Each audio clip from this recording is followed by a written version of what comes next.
ಶ್ರೀ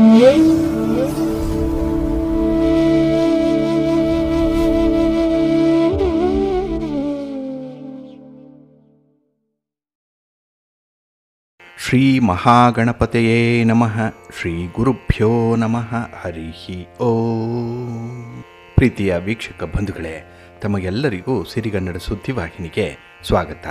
ದಯಾಮಯನಾದ ಭಗವಂತನ ಅನುಗ್ರಹ ತಮ್ಮೆಲ್ಲರಿಗೆ ಪ್ರಾಪ್ತಿಯಾಗಲಿ, ತಮ್ಮೆಲ್ಲರ ಜೀವನ ಆರೋಗ್ಯದಾಯಕವಾಗಿರಲಿ, ಸಂತೃಪ್ತಿದಾಯಕವಾಗಿರಲಿ ಎಂದು ಭಗವಂತನಲ್ಲಿ ಪ್ರಾರ್ಥನೆಯನ್ನು ಮಾಡ್ತಾ ಈ ದಿನದ ಪಂಚಾಂಗ ಫಲವನ್ನು ನೋಡೋಣ. ಹಾಗೆ ದ್ವಾದಶ ರಾಶಿಯವರ ಗೋಚಾರ ಫಲಾಫಲಗಳು ಹೇಗಿವೆ ಅನ್ನೋದನ್ನು ಕೂಡ ತಿಳಿಯೋಣ. ಇನ್ನು ಈ ದಿನದ ವಿಶೇಷ ಕಾರ್ಯಕ್ರಮವನ್ನು ನಾವು ಪ್ರತ್ಯೇಕವಾಗಿ ನೋಡೋಣ ಬನ್ನಿ. ಈ ದಿನ ಹುಟ್ಟುಹಬ್ಬವನ್ನು ಆಚರಿಸ್ಕೊಳ್ತಾ ಇರುವಂಥ ತಮಗೆಲ್ಲರಿಗೂ ಕೂಡ ಹುಟ್ಟುಹಬ್ಬದ ಶುಭಾಶಯಗಳು. ಹಾಗೆ ಈ ದಿನಾಂಕದಂದು ವಿವಾಹವಾಗಿರುವಂಥ ದಂಪತಿಗಳಿಗೂ ಕೂಡ ವಿವಾಹ ವಾರ್ಷಿಕೋತ್ಸವದ ಶುಭಾಶಯಗಳನ್ನು ಹೇಳ್ತಾ ಭಗವಂತ ತಮಗೆಲ್ಲರಿಗೂ ಸಕಲ ಸನ್ಮಂಗಳಗಳನ್ನು ಕರುಣಿಸಲಿ ಅಂತ ಸಿರಿಗನ್ನಡ ಸುದ್ದಿವಾಹಿನಿಯ ಪರವಾಗಿ ಪ್ರಾರ್ಥಿಸುತ್ತೇನೆ. ಪ್ರೀತಿಯ ಬಂಧುಗಳೇ, ಈ ದಿನ 2025 ಏಪ್ರಿಲ್ ತಿಂಗಳ 27ನೇ ತಾರೀಕು ಆದಿತ್ಯವಾಸರ ಅಂದರೆ ಭಾನುವಾರ. ಈ ಭಾನುವಾರದ ನಿತ್ಯ ಪಂಚಾಂಗ ಫಲ ಹೇಗಿದೆ ನೋಡೋಣ ಬನ್ನಿ. ಶ್ರೀ ವಿಶ್ವಾವಸು ನಾಮ ಸಂವತ್ಸರೆ, ಉತ್ತರಾಯಣೆ, ವಸಂತ ಋತು, ಚೈತ್ರ ಮಾಸ, ಕೃಷ್ಣ ಪಕ್ಷದ ಅಮಾವಾಸ್ಯೆಯ ತಿಥಿ ಈ ದಿನ ಇದೆ. ಇದು ಈ ದಿನ ರಾತ್ರಿ 1 ಗಂಟೆ 11 ನಿಮಿಷದವರೆಗೆ ಇರಲಿದೆ. ನಂತರ ವೈಶಾಖ ಮಾಸ ಆರಂಭ ಆಗುತ್ತೆ. ಶುಕ್ಲ ಪಕ್ಷದ ಪಾಡ್ಯ ಆರಂಭ ಆಗುವಂಥದ್ದು. ಇನ್ನು ಈ ದಿನದ ನಕ್ಷತ್ರ ಅಶ್ವಿನಿ ನಕ್ಷತ್ರ. ಇದು ಈ ದಿನ ರಾತ್ರಿ 12 ಗಂಟೆ 56 ನಿಮಿಷದವರೆಗೆ ಇರಲಿದೆ. ನಂತರ ಭರಣಿ ನಕ್ಷತ್ರ ಆರಂಭ ಆಗುತ್ತೆ. ಈ ದಿನದ ಕರ್ಣ ಪೂರ್ವಕರ್ಣ ಚತುಷ್ಪಾದ. ಇದು ಈ ದಿನ ಮಧ್ಯಾಹ್ನ 2 ಗಂಟೆ 58 ನಿಮಿಷದವರೆಗೆ ಇರಲಿದೆ. ನಂತರ ಉತ್ತರ ಕರ್ಣ ನಾಗವ ಆರಂಭ ಆಗುತ್ತೆ. ಈ ದಿನದ ಯೋಗ ಪ್ರೀತಿ ಯೋಗ. ಇದು ಈ ದಿನ ರಾತ್ರಿ 12 ಗಂಟೆ 18 ನಿಮಿಷದವರೆಗೆ ಇರಲಿದೆ. ನಂತರ ಆಯುಷ್ಮಾನ್ ಯೋಗ ಆರಂಭ ಆಗುತ್ತೆ. ಈ ದಿನ ದಿಕ್ಷೂಲೆ ಇರುವಂಥದ್ದು ಪಶ್ಚಿಮ ದಿಕ್ಕಿಗೆ. ಇನ್ನು ಈ ದಿನ ಸೂರ್ಯ ಇರುವಂಥ ರಾಶಿ ಮೇಷ, ಚಂದ್ರ ಇರುವಂಥ ರಾಶಿ ಮೇಷ. ಹಾಗೆ ಈ ದಿನ ರಾಹುಕಾಲ ಇರುವಂಥ ಸಮಯ ಈ ದಿನ ಸಂಜೆ 5 ಗಂಟೆ 3 ನಿಮಿಷದಿಂದ ಸಂಜೆ 6 ಗಂಟೆ 36 ನಿಮಿಷದವರೆಗೆ. ಗುಳಿಕ ಕಾಲ ಈ ದಿನ ಅಪರಾಹ್ನ 3 ಗಂಟೆ 29 ನಿಮಿಷದಿಂದ ಸಂಜೆ 5 ಗಂಟೆ 3 ನಿಮಿಷದವರೆಗೆ. ಹಾಗೆ ಯಮಗಂಡ ಕಾಲ ಈ ದಿನ ಮಧ್ಯಾಹ್ನ 12 ಗಂಟೆ 21 ನಿಮಿಷದಿಂದ ಮಧ್ಯಾಹ್ನ 1 ಗಂಟೆ 55 ನಿಮಿಷದವರೆಗೆ ಇರಲಿದೆ. ಇನ್ನು ಈ ದಿನ ದುಷ್ಟ ಮುಹೂರ್ತ ಇರುವಂಥ ಸಮಯ ಈ ದಿನ ಸಂಜೆ 5 ಗಂಟೆ 8 ನಿಮಿಷದಿಂದ ಸಂಜೆ 6 ಗಂಟೆ 1 ನಿಮಿಷದವರೆಗೆ ದುಷ್ಟ ಮುಹೂರ್ತದ ಸಮಯ. ಹಾಗಾಗಿ ಈ ದುಷ್ಟ ಮುಹೂರ್ತ ಇರುವಂಥ ಸಮಯದಲ್ಲಿ ಯಾವುದೇ ಪ್ರಯಾಣವನ್ನಾಗಲಿ ಯಾವುದೇ ಶುಭ ಕಾರ್ಯಗಳನ್ನಾಗಲಿ ಆರಂಭ ಮಾಡಬೇಡಿ. ಏಕೆಂದರೆ ನೀವು ಯಾವುದೇ ಕೆಲಸ ಕಾರ್ಯಗಳನ್ನು ಈ ದುಷ್ಟ ಮುಹೂರ್ತ ಇರುವಂಥ ಸಮಯದಲ್ಲಿ ಆರಂಭ ಮಾಡಿದರೆ ಅದರಿಂದ ಬರುವಂಥ ಫಲಿತಾಂಶಗಳು ಅಷ್ಟೊಂದು ಅನುಕೂಲಕರವಾಗಿ ಇರೋದಿಲ್ಲ. ಆದ್ದರಿಂದಲೇ ಈ ದುಷ್ಟ ಮುಹೂರ್ತವನ್ನು ಅವಾಯ್ಡ್ ಮಾಡುವಂಥದ್ದು ತುಂಬ ಉತ್ತಮ. ಇನ್ನು ಈ ದಿನ ಅಭಿಜಿತ್ ಮುಹೂರ್ತ ಇರುವಂಥ ಸಮಯ ಈ ದಿನ ಬೆಳಿಗ್ಗೆ 11 ಗಂಟೆ 52 ನಿಮಿಷದಿಂದ ಮಧ್ಯಾಹ್ನ 12 ಗಂಟೆ 45 ನಿಮಿಷದವರೆಗೆ ಅಭಿಜಿತ್ ಮುಹೂರ್ತ ಇರುವಂಥ ಸಮಯ.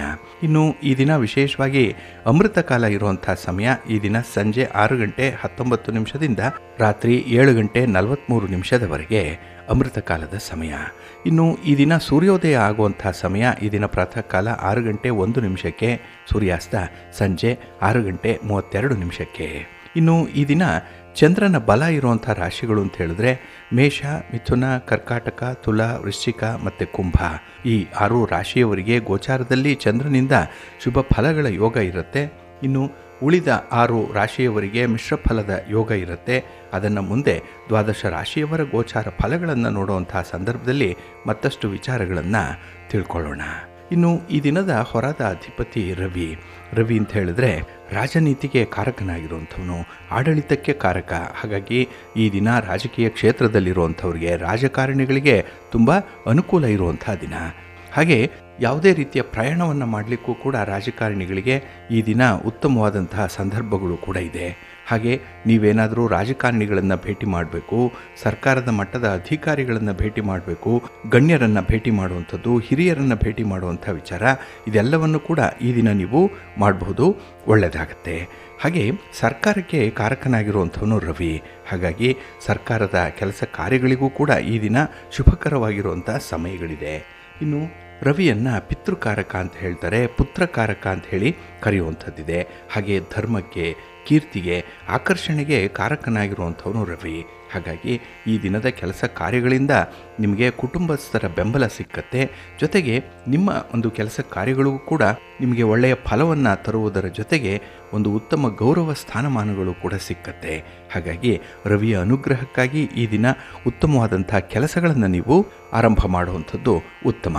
ಹಾಗೆ ಈ ದಿನದ ಕೆಲಸ ಕಾರ್ಯಗಳನ್ನು ನೀವು ಆದಷ್ಟು ಗುರುಹೋರದಲ್ಲಿ ಆರಂಭ ಮಾಡಿದ್ರೆ ಅತ್ಯುತ್ತಮ ಫಲಗಳು ಸಿಕ್ಕತ್ತೆ.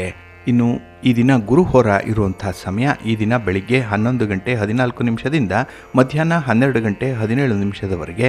ಇನ್ನು ಸಂಜೆ 6 ಗಂಟೆ 34 ನಿಮಿಷದಿಂದ ರಾತ್ರಿ 7 ಗಂಟೆ 31 ನಿಮಿಷದವರೆಗೆ. ಹಾಗೆ ರಾತ್ರಿ 1 ಗಂಟೆ 14 ನಿಮಿಷದಿಂದ ರಾತ್ರಿ 2 ಗಂಟೆ 11 ನಿಮಿಷದವರೆಗೆ ಗುರುಹೋರ ಇರುವಂಥ ಸಮಯ. ಹಾಗಾಗಿ ಈ ಸಮಯದಲ್ಲಿ ನೀವು ನಿಮ್ಮ ಯಾವುದೇ ಚಟುವಟಿಕೆಗಳನ್ನು ಆರಂಭ ಮಾಡ್ಬೋದು, ಒಳ್ಳೆಯ ಫಲಿತಾಂಶ ನಿಮಗೆ ಸಿಕ್ಕತ್ತೆ. ಆದರೆ ಈ ದಿನ ಇರುವಂಥ ಶನಿಹೋರ ಸ್ವಲ್ಪ ಅನ್ಫೇವರಬಲ್ ಆಗಿ ಇರುವಂಥದ್ದು. ಈ ಶನಿಹೋರ ನಿಮಗೆ ಅಷ್ಟೊಂದು ಅನುಕೂಲಕರವಾಗಿಲ್ಲ. ಅದರಲ್ಲೂ ರಾಜಕಾರಣಿಗಳು, ರಾಜಕೀಯ ಕ್ಷೇತ್ರದಲ್ಲಿರುವಂಥವರು ಯಾವುದೇ ಕೆಲಸ ಕಾರ್ಯಗಳನ್ನು ಶನಿಹೋರದಲ್ಲಿ ಆರಂಭ ಮಾಡಬೇಡಿ. ಹಾಗೆ ನಿಮ್ಮ ಪ್ರಯಾಣವನ್ನು ಕೂಡ ಆದಷ್ಟು ಶನಿಹೋರದಲ್ಲಿ ಮಾಡದೇ ಇರುವಂಥದ್ದು ಉತ್ತಮ. ಇನ್ನು ಈ ದಿನ ಕಬ್ಬಿಣ ಮತ್ತು ಕಲ್ಲಿನ ವ್ಯಾಪಾರಿಗಳಿಗೂ ಕೂಡ ಶನಿಹೋರದಿಂದ ಮಿಶ್ರ ಫಲಗಳು ಬರುವಂಥದ್ದಿದೆ. ಹಾಗಾಗಿ ನಿಮ್ಮ ವ್ಯಾಪಾರಿ ಚಟುವಟಿಕೆಗಳನ್ನಾಗಲಿ, ವ್ಯಾಪಾರಿ ಸಂಬಂಧವಾದಂತಹ ಪ್ರಯಾಣವನ್ನಾಗಲಿ ಶನಿಹೋರದಲ್ಲಿ ಮಾಡಬೇಡಿ. ಇನ್ನು ಹಿರಿಯರನ್ನು, ಗಣ್ಯರನ್ನು ಭೇಟಿ ಮಾಡುವಂಥ ವಿಚಾರಗಳೇನಾದರೂ ಇದ್ದರೆ ಅದನ್ನು ಕೂಡ ಶನಿಹೋರದಲ್ಲಿ ಮಾಡಬೇಡಿ. ಹಾಗಾಗಿ ಈ ದಿನ ಶನಿಹೋರ ಇರುವಂಥ ಸಮಯ ಬೆಳಿಗ್ಗೆ 10 ಗಂಟೆ 12 ನಿಮಿಷದಿಂದ ಬೆಳಿಗ್ಗೆ 11 ಗಂಟೆ 14 ನಿಮಿಷದವರೆಗೆ. ಇನ್ನು ಸಂಜೆ 5 ಗಂಟೆ 31 ನಿಮಿಷದಿಂದ ಸಂಜೆ 6 ಗಂಟೆ 34 ನಿಮಿಷದವರೆಗೆ. ಹಾಗೆ ರಾತ್ರಿ 12 ಗಂಟೆ 17 ನಿಮಿಷದಿಂದ ರಾತ್ರಿ 1 ಗಂಟೆ 14 ನಿಮಿಷದವರೆಗೆ ಶನಿಹೋರ ಇರುವಂಥ ಸಮಯ. ಇದನ್ನು ನೀವು ಸ್ವಲ್ಪ ಅವಾಯ್ಡ್ ಮಾಡ್ಕೊಳ್ಳಿ, ಒಳ್ಳೆಯದಾಗತ್ತೆ. ಹಾಗಾಗಿ ವೀಕ್ಷಕ ಬಂಧುಗಳೇ, ನಿಮ್ಮ ಕೆಲಸ ಕಾರ್ಯಗಳನ್ನು ಒಳ್ಳೆಯ ಸಮಯದಲ್ಲಿ ಆರಂಭ ಮಾಡಿ. ಒಳ್ಳೆಯ ಮುಹೂರ್ತ ಯಾವುದಿದೆ, ಒಳ್ಳೆಯ ಹೊರ ಯಾವುದಿದೆ, ಯಾವ ಕೆಲಸಕ್ಕೆ ಯಾವ ಹೊರ ಸೂಕ್ತವಾಗಿದೆ, ಈ ಒಂದು ಸೂಕ್ಷ್ಮತೆಗಳನ್ನು ನೀವು ಪ್ರತಿನಿತ್ಯ ತಿಳ್ಕೊಳ್ಬೇಕು. ಪಂಚಾಂಗ ಶ್ರವಣವನ್ನು ಮಾಡಬೇಕು. ಆಯಾ ದಿನದ ತಿಥಿ, ವಾರ, ನಕ್ಷತ್ರ, ಯೋಗ, ಕರ್ಣ ಈ ಪಂಚ ಅಂಗಗಳ ಬಗ್ಗೆ ತಿಳ್ಕೊಂಡು ನಿಮ್ಮ ಕೆಲಸ ಕಾರ್ಯಗಳನ್ನು ಮುಂದುವರಿಸಬೇಕು. ಆಗ ನಿಮಗೆ ಅನುಕೂಲಕರವಾಗಿರುವಂಥ ಸಮಯ ಯಾವುದು ಅನ್ನುವಂಥದ್ದು ತಿಳಿಯುತ್ತೆ. ಹಾಗಾಗಿ ಪಂಚಾಂಗ ಪಠಣವನ್ನು ಯಾರು ಮಾಡಲಿಕ್ಕೆ ಸಾಧ್ಯ ಆಗಲ್ಲ ಅಂಥವರು ಸಿರಿಗನ್ನಡ ಸುದ್ದಿವಾಹಿನಿ ಪ್ರತಿನಿತ್ಯ ಪ್ರಸಾರ ಮಾಡುವಂಥ ಈ ಪಂಚಾಂಗದ ವಿವರಗಳನ್ನು ಕೇಳಿಸ್ಕೊಳ್ಳಿ. ಇದರಲ್ಲಿ ನಿಮಗೆ ಬೇಕಾದಂಥ ಮಾಹಿತಿಗಳು ಸಿಕ್ಕತ್ತೆ. ಅದನ್ನು ಅನುಸರಣೆ ಮಾಡೋದ್ರಿಂದ ಖಂಡಿತ ನಿಮ್ಮ ಪ್ರಯತ್ನ ಯಶಸ್ವಿಯಾಗತ್ತೆ. ನೀವು ಅಂದುಕೊಂಡಂತಹ ಫಲಿತಾಂಶವನ್ನು ಪಡ್ಕೊಳ್ಳಿಕ್ಕೆ ಇದರಿಂದ ಸಾಧ್ಯ ಆಗತ್ತೆ. ಗುರುಗಳು, ಹಿರಿಯರು, ಋಷಿ ಮುನಿಗಳು ತಿಳಿಸಿರುವಂಥ ಈ ಮಾರ್ಗದರ್ಶನದಲ್ಲಿ ಮುಂದುವರಿರಿ, ಒಳ್ಳೆಯದಾಗತ್ತೆ. ಬಂಧುಗಳೇ, ಈ ದಿನ ಬಹಳ ವಿಶೇಷವಾಗಿರುವಂಥ ದಿನ. ಈ ದಿನ ಭಾನುವಾರ ಮತ್ತು ಅಶ್ವಿನಿ ನಕ್ಷತ್ರ ಇರುವಂಥ ದಿನ. ಯಾವ ದಿನ ಅಶ್ವಿನಿ ನಕ್ಷತ್ರ ಮತ್ತು ಭಾನುವಾರ ಸೇರ್ಪಡೆ ಆಗುತ್ತೋ ಆ ದಿನ ಸರ್ವಾರ್ಥ ಸಿದ್ಧಿಯೋಗ ರೂಪುಗೊಳ್ಳುವಂಥ ದಿನ. ಹಾಗಾಗಿ ಈ ದಿನ ಬೆಳಿಗ್ಗೆ 6 ಗಂಟೆಯಿಂದ ರಾತ್ರಿ 12 ಗಂಟೆ 38 ನಿಮಿಷದವರೆಗೂ ಸರ್ವಾರ್ಥ ಸಿದ್ಧಿಯೋಗ ಇರುತ್ತೆ. ಇನ್ನು ಈ ದಿನ ಅಮಾವಾಸ್ಯೆಯ ತಿಥಿ ಇರುವಂಥದ್ದು. ಹಾಗಾಗಿ ಶುಭ ಕಾರ್ಯಗಳನ್ನು ಮನೆಯಲ್ಲಿ ಆರಂಭ ಮಾಡದೇ ಇದ್ರೂ ಕೂಡ ಕೆಲವೊಂದು ಮಂತ್ರಗಳನ್ನು ಸಿದ್ಧಿಸ್ಕೊಳ್ಳಿಕ್ಕೆ, ಯಂತ್ರ, ಮಂತ್ರ, ತಂತ್ರ ಇತ್ಯಾದಿ ವಿದ್ಯೆಗಳನ್ನು ಈ ದಿನ ಸಿದ್ಧಿಸ್ಕೊಳ್ಳಿಕ್ಕೆ ತುಂಬ ಅನುಕೂಲಕರವಾಗಿರುವಂಥ ದಿನ ಇದು. ವಶೀಕರಣವನ್ನು ಮಾಡಲಿಕ್ಕಾಗಲಿ, ಮಂತ್ರವಿದ್ಯೆಯನ್ನು ಕಲೀಲಿಕ್ಕಾಗಲಿ ಈ ದಿನವನ್ನು ನೀವು ಬಳಸ್ಕೊಳ್ಬಹುದು. ಜೊತೆಗೆ ಅಮಾವಾಸ್ಯೆ ಆಗಿರೋದ್ರಿಂದ ಪಿತೃಗಳಿಗೆ ತರ್ಪಣವನ್ನು ಕೊಡುವಂಥದ್ದು, ತಿಲತರ್ಪಣ ಬಹಳ ಮುಖ್ಯ. ಏಕೆಂದರೆ ಪಿತೃಗಳ ಆಶೀರ್ವಾದವನ್ನು ಪಡ್ಕೊಂಡ್ರೆ ಮನೆ ಸುಭಿಕ್ಷವಾಗಿರುತ್ತೆ, ಮನೆಯಲ್ಲಿ ಶಾಂತಿ, ನೆಮ್ಮದಿ, ಸಮೃದ್ಧಿಗಳು ಇರುತ್ತೆ, ಒಳ್ಳೆಯದಾಗತ್ತೆ. ಪ್ರೀತಿಯ ವೀಕ್ಷಕ ಬಂಧುಗಳೇ, ಈ ದಿನದ ವಿಶೇಷ ಕಾರ್ಯಕ್ರಮದಲ್ಲಿ ನಾವು ಕೆಲವೊಂದು ಅಮೂಲ್ಯವಾದಂಥ ವೃಕ್ಷಗಳ ಬಗ್ಗೆ ತಿಳ್ಕೊಳ್ಳೋಣ. ಅದರಲ್ಲೂ ಮೂಲತೋ ಬ್ರಹ್ಮರೂಪಾಯ, ಮಧ್ಯತೋ ವಿಷ್ಣುರೂಪಿಣಿ, ಅಗ್ರತಃ ಶಿವರೂಪಾಯ ವೃಕ್ಷರಾಜಾಯತೇ ನಮಃ ಅನ್ನುವಂಥದ್ದನ್ನು ನೀವು ಕೇಳಿದ್ದೀರಿ. ಅಂದರೆ ಈ ಅಶ್ವತ್ಥ ವೃಕ್ಷದ ಮೂಲದಲ್ಲಿ ಬ್ರಹ್ಮದೇವರು, ಮಧ್ಯದಲ್ಲಿ ವಿಷ್ಣು, ಅಗ್ರದಲ್ಲಿ ಶಿವ ನೆಲೆಸಿದ್ದಾರೆ ಅನ್ನುವಂಥ ಒಂದು ಶ್ಲೋಕ ಇದು. ಹಾಗಾಗಿ ಅಶ್ವತ್ಥ ವೃಕ್ಷ ವಿಷ್ಣು ರೂಪವಾಗಿರುವಂಥದ್ದು ಮತ್ತು ಗೋಬ್ರಾಹ್ಮಣರಿಗೆ ಸಮಾನವಾಗಿರುವಂಥ ವೃಕ್ಷ ಇದು. ಹಾಗೆ ಅಶ್ವತ್ಥ, ಆಲ ಮತ್ತು ಮುತ್ತುಗ ಇದಕ್ಕಿಂತಲೂ ಕೂಡ ಉತ್ತಮವಾಗಿರುವಂಥ ಒಂದು ವೃಕ್ಷ. ಆಲದ ವೃಕ್ಷ ರುದ್ರರೂಪಿಯಾದರೆ ಮುತ್ತುಗ ಬ್ರಹ್ಮರೂಪಿಯಾಗಿ ಇರುವಂಥದ್ದು. ಹಾಗೆ ಪದ್ಮಪುರಾಣದಲ್ಲಿ ಪಾರ್ವತಿಯ ಶಾಪದಿಂದ ಬ್ರಹ್ಮಾದಿಗಳು ವೃಕ್ಷ ರೂಪವನ್ನು ಪಡೆದಂಥ ವಿಚಾರ ತಮಗೆ ಗೊತ್ತಿದೆ. ಏಕೆಂದರೆ ಈ ಶಾಪದಿಂದಲೇ ವೃಕ್ಷಗಳು ಹುಟ್ಟಿದ್ದು ಅನ್ನುವಂಥ ಒಂದು ಉಲ್ಲೇಖ ಇದೆ. ಇಲ್ಲಿ ಪಾರ್ವತಿ ತನ್ನ ಪತಿ ಶಿವನೊಂದಿಗೆ ವಿಹಾರ ಮಾಡ್ತಾ ಇರುವಂತಹ ಸಂದರ್ಭದಲ್ಲಿ ಶಿವನೂ ಸೇರಿದಂತೆ ಬ್ರಹ್ಮಾದಿಗಳು ಅಗ್ನಿಯನ್ನು ಬ್ರಾಹ್ಮಣ ವೇಷದಿಂದ ಕಳುಹಿಸಿ ಸುರತಕ್ಕೆ ಭಂಗ ತರ್ತಾರೆ. ಇಲ್ಲಿ ಸುಖ ಭಂಗ ಆದ್ದರಿಂದ ಋಷಿಗಳಾದಂತಹ ಪಾರ್ವತಿ ಶಿವನನ್ನು ಸೇರಿಸಿ ನೀವೆಲ್ಲರೂ ಕೂಡ ವೃಕ್ಷಗಳಾಗಿರಿ ಅಂತ ಹೇಳಿ ಶಪಿಸಿಬಿಡ್ತಾಳೆ. ಹಾಗಾಗಿ ಈ ವೃಕ್ಷಗಳು ಹುಟ್ಟಿತ್ತು ಅನ್ನುವಂಥ ಒಂದು ವಿಚಾರ ಇದೆ. ಹಾಗಾಗಿ ಇಲ್ಲಿ ಅಶ್ವತ್ಥ, ಆಲ ಮತ್ತು ಮುತ್ತುಗ ಈ ವೃಕ್ಷಗಳು ಅಲ್ಲಿಂದ ಜನಪ್ರಿಯಗೊಂಡವು ಅನ್ನುವಂಥದ್ದು. ಹಾಗೆ ಈ ಅಶ್ವತ್ಥ ವೃಕ್ಷವನ್ನು ಶನಿವಾರ ಹೊರತುಪಡಿಸಿ ವಾರದ ಇತರ ದಿನಗಳಲ್ಲಿ ಮುಟ್ಟಿ ನಮಸ್ಕಾರ ಮಾಡಿ ಪ್ರದಕ್ಷಿಣೆಯನ್ನು ಮಾಡಬಾರ್ದು ಅನ್ನುವಂಥ ವಿಚಾರ ಇದೆ. ಅಂದರೆ ಶನಿವಾರ ಮಾತ್ರ ಅಶ್ವತ್ಥ ವೃಕ್ಷವನ್ನು ಮುಟ್ಟಿ ಪ್ರದಕ್ಷಿಣೆ ಮಾಡಬೇಕು. ಇನ್ನು ಉಳಿದ ದಿನಗಳಲ್ಲಿ ಅಲಕ್ಷ್ಮಿ ಆ ವೃಕ್ಷದಲ್ಲಿರೋದ್ರಿಂದ ನೀವು ಅಶ್ವತ್ಥ ವೃಕ್ಷವನ್ನು ಮುಟ್ಟಿದ್ರೆ ಬೇರೆ ದಿನಗಳಂದು ಅಲ್ಲಿ ಅಲಕ್ಷ್ಮಿ ನಿಮ್ಮ ಮನೆಗೆ ಬಂದುಬಿಡ್ತಾಳೆ. ಮನೆಯಲ್ಲಿರುವಂಥ ಸಂಪತ್ತು ಸಮೃದ್ಧಿಗಳು ಕ್ರಮೇಣ ಕ್ಷೀಣಿಸುತ್ತೆ ಅನ್ನುವಂಥ ಒಂದು ಉಲ್ಲೇಖ ಇದೆ. ಆದ್ದರಿಂದ ಶನಿವಾರ ಮಾತ್ರ ಅಶ್ವತ್ಥ ವೃಕ್ಷದಲ್ಲಿ ಲಕ್ಷ್ಮಿ ನೆಲೆಸೋದ್ರಿಂದ ಆ ದಿನ ಮಾತ್ರ ಆ ವೃಕ್ಷವನ್ನು ಮುಟ್ಟಿ ಪ್ರದಕ್ಷಿಣೆಯನ್ನು ಮಾಡಬೇಕು. ಇನ್ನು ಅಶ್ವತ್ಥ ವೃಕ್ಷವನ್ನು ಪ್ರತಿದಿನ ದರ್ಶನ ಮಾಡಬೇಕು ಮತ್ತು ನಮಸ್ಕಾರವನ್ನು ಮಾಡಬೇಕು ದೂರದಿಂದ. ಇದು ಪರಮ ಶುಭವನ್ನು ತರುವಂಥದ್ದು. ಆದರೆ ಬೆಳಿಗ್ಗೆ ಮೊದಲಿನ 2 ಪ್ರಹರಗಳು ಅಂದರೆ 6 hours ಏನಿದೆ ಅದು ಮಾತ್ರ ಶುಭ. ಅನಂತರ ನಮಸ್ಕಾರ ಮಾಡಿದರೆ ಕುಲಕ್ಷಯವಾಗತ್ತೆ ಅಂತ ಹೇಳ್ತಾರೆ. ಹಾಗಾಗಿ ಪ್ರಾತಃ ಕಾಲದಲ್ಲಿ ಅಶ್ವತ್ಥ ವೃಕ್ಷ ಪ್ರದಕ್ಷಿಣೆಯನ್ನು ಮಾಡುವಂಥದ್ದು ತುಂಬ ಶ್ರೇಷ್ಠ. ಇನ್ನು ಮಂಗಳವಾರ, ರವಿವಾರ, ಶುಕ್ರವಾರದ ದಿವಸಗಳು ಮಧ್ಯಾಹ್ನದಲ್ಲಿ, ರಾತ್ರಿಯಲ್ಲಿ, ಸಂಧ್ಯಾಕಾಲದಲ್ಲಿ ಅಶ್ವತ್ಥ ಸೇವನೆಯನ್ನು ಮಾಡಿದ್ರೆ ಕುಲನಾಶ ಉಂಟಾಗುತ್ತೆ ಅಂತ ಹೇಳ್ತಾರೆ. ಹಾಗಾಗಿ ಮಧ್ಯಾಹ್ನ ಮತ್ತು ಈ ಸಂಧ್ಯಾ ಸಮಯದಲ್ಲಿ ಅಶ್ವತ್ಥ ವೃಕ್ಷವನ್ನು ಪ್ರದಕ್ಷಿಣೆ ಮಾಡಬಾರ್ದು. ಇನ್ನು ಪರ್ವಕಾಲಗಳಾದಂತಹ ಭಾನುವಾರ ಇರ್ಬೋದು, ಮಂಗಳವಾರ ಇರ್ಬೋದು, ಶುಕ್ರವಾರ ಮತ್ತು ಸಂಕ್ರಾಂತಿಯ ದಿನಗಳಂದು ರಿಕ್ತ ತಿಥಿಗಳಿರುವಂಥ ದಿನ, ಷಷ್ಠಿಯ ತಿಥಿ ಇರುವಂಥ ದಿನ, ನವಮಿ ತಿಥಿ, ವ್ಯತಿಪಾತ ಯೋಗ ಮತ್ತು ಮೋಡದಿಂದ ಸೂರ್ಯ ಆವೃತವಾದಂತಹ ದಿನಗಳು ಮತ್ತು ರಾತ್ರಿಯ ಸಮಯದಲ್ಲಿ ಸಂಧ್ಯಾಕಾಲಗಳಲ್ಲಿ ನಂದಾ ತಿಥಿಗಳಲ್ಲಿ ಅಶ್ವತ್ಥ ವೃಕ್ಷವನ್ನು ಪ್ರದಕ್ಷಿಣೆ ಮಾಡಬಾರ್ದು. ಆ ದಿನ ಅಶ್ವತ್ಥ ವೃಕ್ಷವನ್ನು ನೋಡದೇ ಇರುವಂಥದ್ದೇ ಶ್ರೇಷ್ಠ ಅನ್ನುವಂಥ ಅಭಿಪ್ರಾಯ ಇದೆ. ಇಲ್ಲಿ ಅಶ್ವತ್ಥ ನಾರಾಯಣನ ರೂಪ, ರುದ್ರರೂಪ ಬ್ರಹ್ಮರೂಪವಾಗಿದೆ. ಆದ್ದರಿಂದ ದರ್ಶನ ಮಾಡೋದರಿಂದ ನಾವು ಮಾಡಿರುವಂಥ ಪಾಪಗಳು ಪರಿಹಾರ ಆಗುತ್ತೆ ಅನ್ನುವಂಥ ಒಂದು ನಂಬಿಕೆ ಇದೆ. ಹಾಗೆ ಯಾರು ಅಶ್ವತ್ಥ ವೃಕ್ಷಕ್ಕೆ ಕಟ್ಟೆಯನ್ನು ಕಟ್ಟಿ ಪಾತಿಯನ್ನು ಮಾಡಿದ್ರೆ ಅಂಥವರಿಗೆ ಭಗವಂತ ಸಮಸ್ತ ಫಲಗಳನ್ನು ನೀಡ್ತಾನೆ, ಅಂಥವರ ವಂಶ ಉದ್ಧಾರ ಆಗುತ್ತೆ. ಹಾಗಾಗಿನೇ ಈ ಅಶ್ವತ್ಥ ವೃಕ್ಷವನ್ನು ಕಾಪಾಡುವಂಥದ್ದು ಅತ್ಯಂತ ಶ್ರೇಷ್ಠತಮವಾದಂಥ ಕೆಲಸ. ಒಂದು ದೇವಾಲಯವನ್ನು ನಿರ್ಮಾಣ ಮಾಡಿ ಅದಕ್ಕೆ ನಿತ್ಯ ಪೂಜೆಯನ್ನಿಗೆ ಅಣಿ ಮಾಡಿದಂಥ ಫಲ ಲಭ್ಯವಾಗುತ್ತೆ. ಇನ್ನು ದುಸ್ವಪ್ನವನ್ನು ಕಂಡಾಗ ಪ್ರಾತಃ ಕಾಲದಲ್ಲಿ ಪೂಜಾದಿಗಳನ್ನು ಮುಗಿಸಿ ಅಶ್ವತ್ಥವನ್ನು ಪ್ರದಕ್ಷಿಣೆ ಮಾಡಿ ನಮಸ್ಕಾರವನ್ನು ಮಾಡಿ, ಸ್ವಾಮಿಯೇ ನನ್ನ ದುಸ್ವಪ್ನವನ್ನು ನಾಶ ಮಾಡು ಅಂತ ಹೇಳಿ ಪ್ರಾರ್ಥನೆ ಮಾಡಿಕೊಂಡ್ರೆ ಶುಭ ಫಲಗಳು ಸಿಕ್ಕತ್ತೆ. ಹಾಗಾಗಿ ಇಷ್ಟಾರ್ಥಗಳನ್ನು ನೆರವೇರಿಸುವಂಥ ಅಶ್ವತ್ಥ ವೃಕ್ಷವನ್ನು ಪ್ರಾತಃ ಕಾಲದಲ್ಲೇ ನಮಸ್ಕರಿಸಬೇಕು. ಇನ್ನು ಅಶ್ವತ್ಥವನ್ನು ನೀರೆರೆದು ಪೋಷಣೆ ಮಾಡಿ ಬೆಳೆಸಿದರೆ ಬೆಳೆಸಿದವನ ಕುಲ ವೃದ್ಧಿಯಾಗುತ್ತೆ. ಅಶ್ವತ್ಥಕ್ಕೆ ನೀರನ್ನು ಯಾರು ಹಾಕ್ತಾರೋ ಅಂಥವರು ಅಕ್ಷಯ ಫಲಗಳನ್ನು ಪಡ್ಕೊಳ್ತಾರೆ ಅನ್ನುವಂಥದ್ದು ಇದೆ. ಹಾಗಾಗಿ ಈ ಅಶ್ವತ್ಥ ವೃಕ್ಷಕ್ಕೆ, ಆಲದ ವೃಕ್ಷಕ್ಕೆ ಮತ್ತು ಈ ಮುತ್ತುಗದ ವೃಕ್ಷಕ್ಕೆ ನಿಯಮಿತವಾಗಿ ನೀರನ್ನು ಯಾರು ಎರೀತಾರೆ ಅಂಥವರ ಜೀವನ ನೆಮ್ಮದಿಯಿಂದ ಇರುತ್ತೆ, ಸಂಪದ್ಭರಿತವಾಗಿರುತ್ತೆ, ಎಲ್ಲದರಲ್ಲೂ ಕೂಡ ಸುಭಿಕ್ಷವಾಗಿರ್ತಾರೆ ಅನ್ನುವಂಥದ್ದು. ಆದರೆ ಬೇರೆ ಬೇರೆ ಪರ್ವಕಾಲಗಳಂದು ಮಾತ್ರ ಈ 3 ವೃಕ್ಷಕ್ಕೆ ನೀರನ್ನು ಎರಿಬೇಕು ಅನ್ನುವಂಥದ್ದು ಕೂಡ ಇದೆ. ಇನ್ನು ಮುತ್ತುಗ ಚಂದ್ರನಿಗೆ ಸಂಬಂಧಪಟ್ಟಂತಹ ಒಂದು ವೃಕ್ಷ. ಹಾಗಾಗಿ ಮನಸ್ಸಿನ ಶಾಂತಿಗಾಗಿ, ನೆಮ್ಮದಿಗಾಗಿ ಈ ಮುತ್ತುಗದ ವೃಕ್ಷಕ್ಕೂ ಕೂಡ ನಿಯಮಿತವಾಗಿ ನೀರನ್ನು ಎರಿಬೇಕು ಅನ್ನುವಂಥದ್ದಿದೆ. ಇನ್ನು ಬೇವಿನ ಗಿಡದ ಜೊತೆಗೆ ಅಶ್ವತ್ಥ ವೃಕ್ಷದ ವಿವಾಹವನ್ನು ಮಾಡುವಂಥದ್ದು ಇದೆ. ಹಾಗಾಗಿ ಬೇವಿನ ಜೊತೆಯಲ್ಲಿ ವಿವಾಹ ಅಶ್ವತ್ಥ ವೃಕ್ಷದ ಜೊತೆ ಆಗುವಂಥದ್ದು. ಆಗ ಮಾತ್ರ ಅಶ್ವತ್ಥ ವೃಕ್ಷ ನಮಸ್ಕಾರವನ್ನು ಮಾಡಲಿಕ್ಕೆ ಅರ್ಹವಾಗುತ್ತೆ. ಅಂದರೆ ಯಾವ ಅಶ್ವತ್ಥ ಕಟ್ಟೆಯಲ್ಲಿ ಬೇವಿನ ಮರ ಮತ್ತು ಅಶ್ವತ್ಥ ವೃಕ್ಷ ಎರಡೂ ಇರುತ್ತೋ ಆ ಒಂದು ವೃಕ್ಷವನ್ನು ಮಾತ್ರ ನಮಸ್ಕರಿಸಬೇಕು ಅನ್ನುವಂಥದ್ದು. ಹಾಗೆ ಬರಿಯ ಅಶ್ವತ್ಥ ವೃಕ್ಷವನ್ನು ನಮಸ್ಕರಿಸಬಾರ್ದು.